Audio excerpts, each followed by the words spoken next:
जय Shri Krishna. Good afternoon all of you. मैंने 5 pages write down करने के लिए सेंड किए थे। उसमें से फाइनेंशियल पार्टीज़ या यूज़र्स ऑफ अकाउंटिंग इन्फॉर्मेशन तक मैंने एक्सप्लेन किया था। Financial parties end users of accounting information को 2 पार्ट में डिवाइड किया था, 2 कैटेगरी बनाई थी, internal users and external users. वो सभी पर्सन्स जो हमारे बिजनेस से इंटर रिलेटेड होते हैं, जैसे ओनर, मैनेजर्स, एम्प्लॉयज़, ये सब इंटरनल यूज़र्स में थे। एक्सटर्नल यूज़र में government, banks, creditors and investors. उसके आगे जो हमारा टॉपिक था वो था difference between book keeping and accounting. Most important topic theory के पॉइंट ऑफ व्यू से क्वेश्चन आता है एग्ज़ाम में, difference between book keeping and accounting. तो वहाँ पर एक कॉलम था बेसिस, फिर बुक कीपिंग एंड अकाउंटिंग। अपनी नोटबुक को सामने रख कर ही हमें ये वीडियो देखनी है और समझना है। तो बेसिस में स्कोप, जो फर्स्ट बेसिस है कि क्या स्कोप बुक कीपिंग का और क्या अकाउंटिंग का। तो बुक कीपिंग का जो स्कोप है वो लिमिटेड स्कोप एंड अकाउंटिंग का जो स्कोप है वो वाइड स्कोप। क्योंकि बुक कीपिंग सिर्फ ट्रांजैक्शन को रिकॉर्ड, जब हमने पढ़ा था कि बुक कीपिंग सिर्फ इसलिए की जाती है ताकि हम कोई ट्रांजैक्शन भूल ना जाए। और जो पढ़ा था वहाँ ह्यूमन माइंड का जो लिमिटेड मेमोरी होती है, उस सब समय के साथ भूलता जाता है। तो सिर्फ ट्रांजैक्शंस को रिकॉर्ड करने के लिए बुक कीपिंग की जाती है। वहाँ पर कोई भी हमारा ऑब्जेक्टिव ये नहीं होता है कि हमें प्रॉफिट एंड लॉस की कैलकुलेशन करनी। तो छोटा काम जिसको कहते हैं, सिर्फ लिमिटेड वर्क होता है बुक कीपिंग में। जबकि अकाउंटिंग वाइड स्कोप है कि बुक कीपिंग में रखे गए रिकॉर्ड्स से उनको वापस सिस्टमेटिकली रिकॉर्ड करना, क्लासीफाई करना, समराइज़ करना और प्रॉफिट और लॉस की कैलकुलेशन करने के बाद भी उन रिजल्ट्स को इंटरप्रेट करना, यहाँ तक स्कोप होता है अकाउंटिंग का। सेकंड जो बेसिस था वो था स्टेज में प्राइमरी स्टेज बुक कीपिंग है और सेकेंडरी स्टेज अकाउंटिंग। कि अगर हम हमारे बिजनेस की अकाउंटिंग करना चाहते हैं तो पहले हमारी जो शुरुआत होती है वो बुक कीपिंग से शुरुआत होती है। तो प्राइमरी स्टेज इसको बताया। बुक कीपिंग में जो रिकॉर्ड्स रखे जाते हैं उन रिकॉर्ड्स को देखकर ही अकाउंटिंग की जाती है, इसलिए अकाउंटिंग की प्रोसेस बाद में शुरू होती है, पहले बुक कीपिंग की प्रोसेस स्टार्ट होती है। थर्ड जो डिफरेंस था वो था ऑब्जेक्टिव बेसिस था। ऑब्जेक्टिव, तो ऑब्जेक्टिव अगर कहें तो वो स्कोप के सिमिलर उसका आंसर होता है कि बुक कीपिंग का objective to record financial transactions only. वहाँ पर जो ओनर है उसका या प्रोप्राइटर है उसका कोई भी ऑब्जेक्टिव प्रॉफिट और लॉस की कैलकुलेशन करने का नहीं होता। बुक कीपिंग सिर्फ फाइनेंशियल ट्रांजैक्शन रिकॉर्ड करने के लिए की जाती है।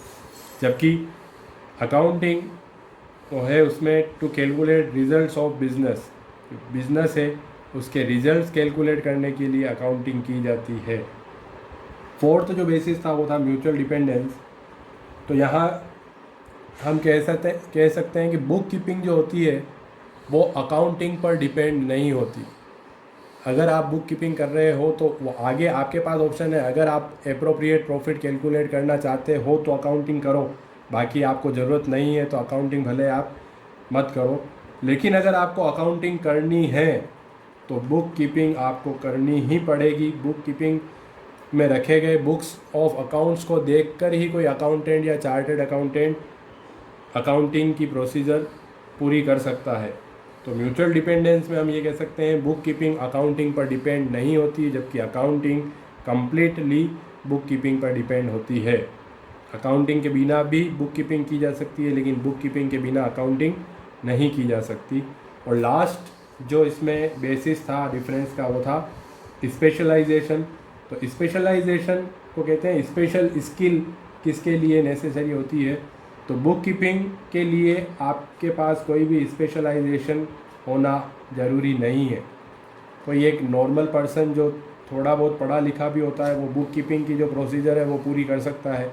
लेकिन अकाउंटिंग करने के लिए आपके पास स्पेशल स्किल होना है कि आप अकाउंटिंग सीखे हुए हो तो ही आप अकाउंटिंग कर सकते हो। तो इसमें जो आंसर आएगा स्पेशलाइजेशन नॉट रिक्वायर्ड। और अकाउंटिंग के लिए रिक्वायर्ड। तो इस तरीके से हमको इन दोनों में डिफरेंस करते हुए आंसर लिखना है जब एग्ज़ाम में क्वेश्चन आता है। तो बहुत ही इंपॉर्टेंट क्वेश्चन थ्योरी के पॉइंट ऑफ व्यू से, बुक कीपिंग एंड अकाउंटिंग में डिफरेंस। इसके बाद जो हमारा नेक्स्ट टॉपिक आया था वो था टाइप्स, सब फील्ड्स और ब्रांचेज ऑफ अकाउंटिंग।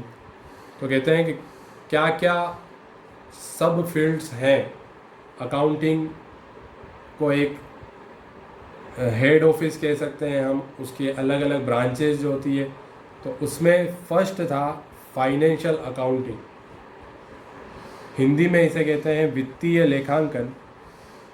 तो जितनी भी ट्रेडिंग फर्म्स होती है, ट्रेडिंग फर्म्स ट्रेड वर्ड से बना है और ट्रेड का मतलब होता है लेन देन करना। कोई चीज़ हमने किसी से ली और उसको आगे दी, ये कहलाता है लेन देन। तो ट्रेडिंग फर्म्स, जितनी भी फर्म्स जो ट्रेडिंग का काम करती है, उनका मैन्युफैक्चरिंग का काम नहीं होता है, वो सब फर्म ट्रेडिंग फर्म्स होती है। तो ट्रेडिंग फर्म्स में जो अकाउंटिंग की जाती है वो फाइनेंशियल अकाउंटिंग। तो अभी हमें 3 साल 11, 12 और फर्स्ट ईयर तक सिर्फ फाइनेंशियल अकाउंटिंग ही पढ़नी है, जो कि फर्स्ट ब्रांच है अकाउंटिंग की।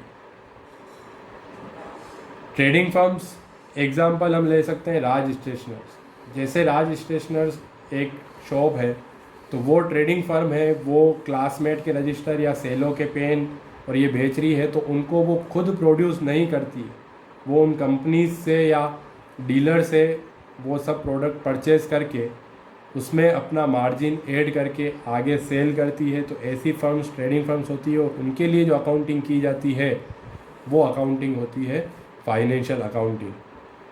तो अभी हम सबसे ज़्यादा कंसंट्रेट करेंगे फाइनेंशियल अकाउंटिंग में। सिर्फ हमें इनके आगे वाली जो ब्रांचेज हैं इनके नाम पता होना चाहिए और थोड़ा सा उनका कंसेप्ट पता होना चाहिए। सेकंड जो ब्रांच है वो है कॉस्ट अकाउंटिंग। कॉस्ट अकाउंटिंग को हिंदी में कहते हैं लागत लेखांकन, और लागत वर्ड को मैं पहले भी कह चुका हूँ कि हमारी लैंग्वेज में कहते हैं कोई चीज़ हमारे कितने में पड़ी, ये जो होती है वो कहलाती है उसकी कॉस्ट या लागत।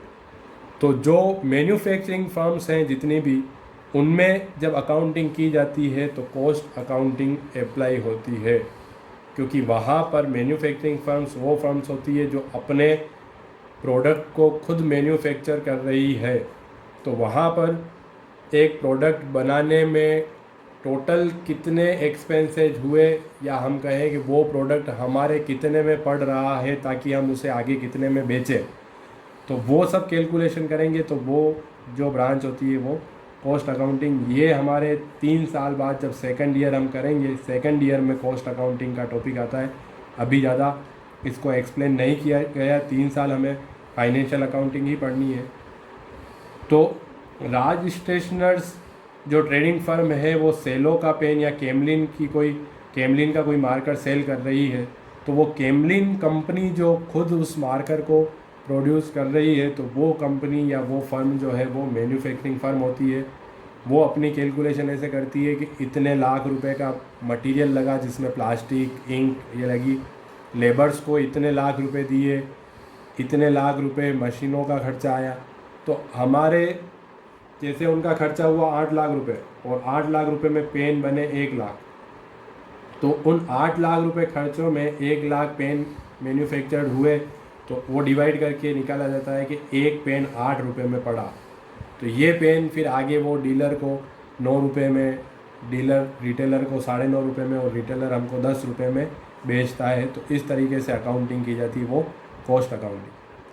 तो क्या कंसेप्ट हुआ, फाइनेंशियल अकाउंटिंग कौन सी फर्म करेगी, तो ट्रेडिंग फर्म। जो फर्म अपना प्रोड्यूस खुद नहीं बनाती, प्रोडक्ट खुद नहीं बनाती है।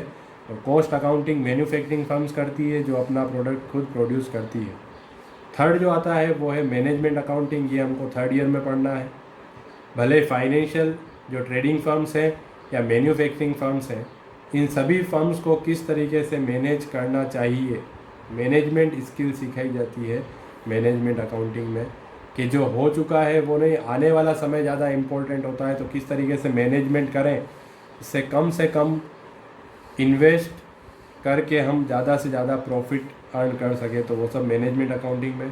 तो ये थर्ड ईयर में आएगा, थर्ड ब्रांच। और फोर्थ जो ब्रांच है वो नई ब्रांच सोशल रेस्पॉन्सिबिलिटी अकाउंटिंग, ये सोशल रेस्पॉन्सिबिलिटी अकाउंटिंग का मतलब होता है कि सोशल बिजनेस को सभी फैक्टर्स प्रोवाइड कराता है, जैसे कस्टमर, एम्प्लॉयज़, ये सब हमसे सोशल से मिलते हैं, तो हमारी भी कोई रेस्पॉन्सिबिलिटी होती है सोशल। तो हमने सोशल वेलफेयर में क्या काम किए, कितने खर्चे किए, वहाँ से हमको कितनी इनकम हुई, तो वो सब जो अकाउंटिंग करेंगे वो सोशल रेस्पॉन्सिबिलिटी अकाउंटिंग। तो ये टाइप्स और सब फील्ड या ब्रांचेज ऑफ अकाउंटिंग। उसके बाद जो हमारा आगे टॉपिक था वो था मेथड्स या सिस्टम ऑफ अकाउंटिंग, कि क्या क्या मेथड्स होते हैं अकाउंटिंग करने के। हमें जो 11th और 12th में पढ़ना है वो एक सिस्टम है डबल एंट्री सिस्टम, पर उसके अलावा भी 2 सिस्टम है, तो उनके बारे में हमको जानना है। तो मेथड्स या सिस्टम्स ऑफ अकाउंटिंग, तो उसमें first single entry system. Single entry system में इसने एक्सप्लेन किया है, this system is accounting appropriate only for small scale business where the owner is interested in knowing only estimated profit। जो small scale business होते हैं, जैसे कोई सब्जी वाला, दूध वाला, ठेले वाला या पान वाला, जो छोटे लेवल के बिजनेस होते हैं, वहाँ के जो ओनर होते हैं वो सिर्फ इस बात में इंटरेस्ट रखते हैं कि एक एस्टिमेटेड प्रॉफिट चाहिए उनको, बस एक अंदाजन लाभ पता होना चाहिए कि हम इतना कमा रहे हैं। तो उसके लिए जो अकाउंटिंग सिस्टम हम फॉलो करते हैं वो है सिंगल एंट्री सिस्टम। ये सिस्टम इनकम्प्लीट और अनसाइंटिफिक सिस्टम है, क्योंकि यहाँ पर जब हम आगे पढ़ेंगे 3 टाइप के अकाउंट्स होते हैं, तो तीनों टाइप के अकाउंट्स नहीं खोल के सिर्फ पर्सनल अकाउंट ही खोले जाते हैं। उन पर्सन को बस इतना चाहिए कि हम लोगों से कितने रुपए मांगते हैं या लोग हमसे कितने रुपए मांगते हैं, जो पर्सनल अकाउंट है वही अकाउंट ये मेंटेन करते हैं, इसलिए इसको सिंगल एंट्री सिस्टम कहा जाता है। तो किन के लिए सूटेबल है ये? स्मॉल स्केल बिजनेस जो होते हैं उनके लिए सिंगल एंट्री सिस्टम। कभी भी एप्रोप्रिएट प्रॉफिट कैलकुलेट नहीं किया जा सकता एक्चुअल प्रॉफिट इस सिस्टम से, क्योंकि ये सिस्टम ही इनकम्प्लीट है। तो यहाँ पर 11th में तुम्हारे सिलेबस में सिर्फ एक चैप्टर में इस सिस्टम को समझाया है, लास्ट में हम पढ़ेंगे किस तरीके से अकाउंटिंग होती है, और सिर्फ एस्टिमेटेड एक अंदाजन लाभ निकाल लिया जाता है। तो जो फीचर्स हैं सिंगल एंट्री सिस्टम के, उसमें है कि maintain only personal accounts and cash book. तो 3 टाइप के अकाउंट्स हम जब आगे बढ़ रहे हैं, उसमें आगे आएगा तुम्हारे 3 टाइप के अकाउंट्स होते हैं। उन 3 टाइप के अकाउंट्स के बेसिस पे हम अकाउंटिंग की प्रोसेस करते हैं। तो तीनों टाइप के अकाउंट यहाँ पर नहीं खोले जाते हैं, सिर्फ पर्सनल अकाउंट और एक कैश बुक मेंटेन की जाती है कि कैश कितना आया और कितना गया। और सेकंड जो इसका फीचर है वो है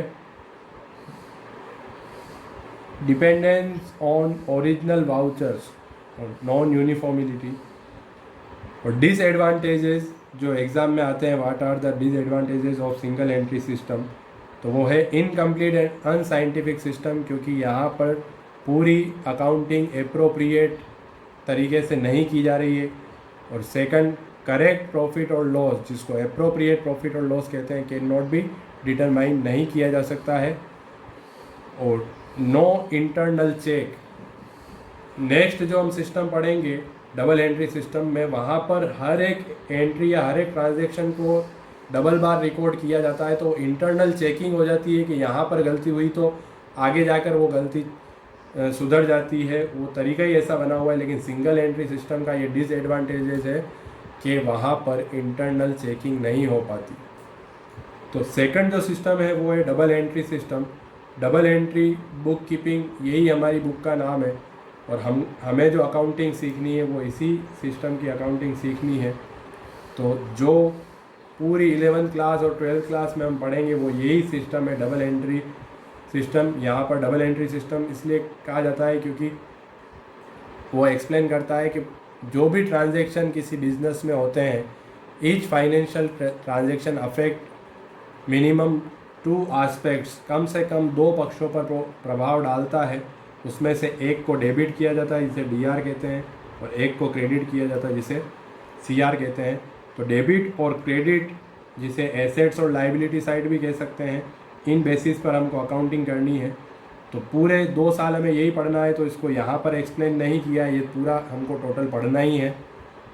उसके बाद जो थर्ड सिस्टम बताया वो है इंडियन सिस्टम ऑफ अकाउंटिंग।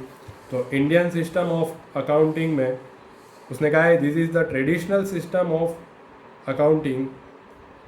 तो सबसे पुराना जो एंशिएंट सिस्टम ऑफ अकाउंटिंग भी इसको कह सकते हैं कि जितना भी नॉलेज गया है बाहर विदेशों में वो सब इंडिया से ही गया है।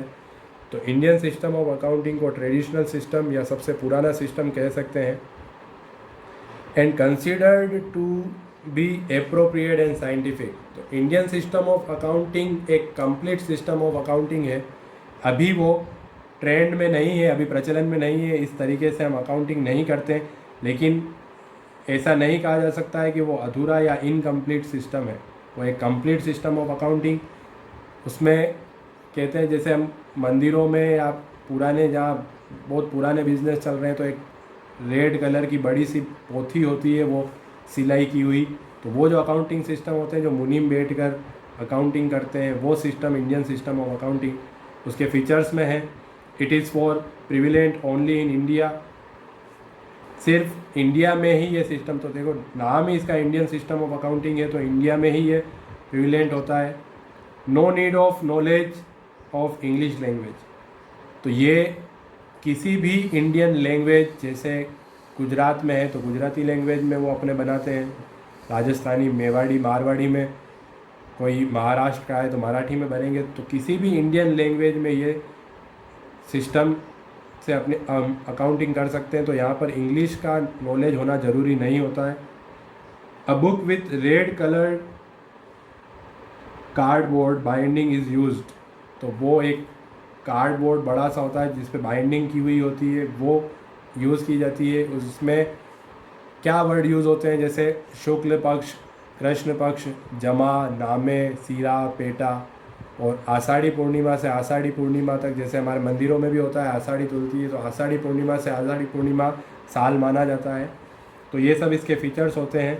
इंडियन सिस्टम ऑफ अकाउंटिंग पहले 10th क्लास में सोशल स्टडीज़ में इसका एक चैप्टर आता था जिसमें सिखाई जाती थी ऐसे पेज। उसको अब इतना ज़्यादा ट्रेंड में नहीं रहा ये सिस्टम, क्योंकि सब जगह double entry book keeping system से ही अकाउंटिंग की जाती है। तो इसलिए पर ये जो सिस्टम है अकाउंटिंग का एक कंप्लीट सिस्टम है। हमें आगे जब भी पढ़ेंगे तो कभी टाइम मिला तो इसका भी कोई 1-2 क्वेश्चन लेके हम करेंगे। भले वो ट्रेंड में नहीं है, लेकिन हमको पता होना चाहिए कि हमारा इंडियन सिस्टम क्या है अकाउंटिंग करने का, जो पुराना ट्रेडिशनल सिस्टम। तो यहाँ तक मैंने तुमको राइट डाउन करने के लिए सेंड किए थे पेजेस। तो यहाँ तक तुम्हारे जो भी क्वेरीज़ हों वो तुम मुझे पर्सनल मैसेज करके व्हाट्सएप नंबर पर पूछ सकते हो। कुछ भी समझ में नहीं आए तो आगे तुमको और क्या लिखना है वो मैं सेंड करूँगा। आज के लिए इतना काफ़ी है। जय श्री कृष्ण।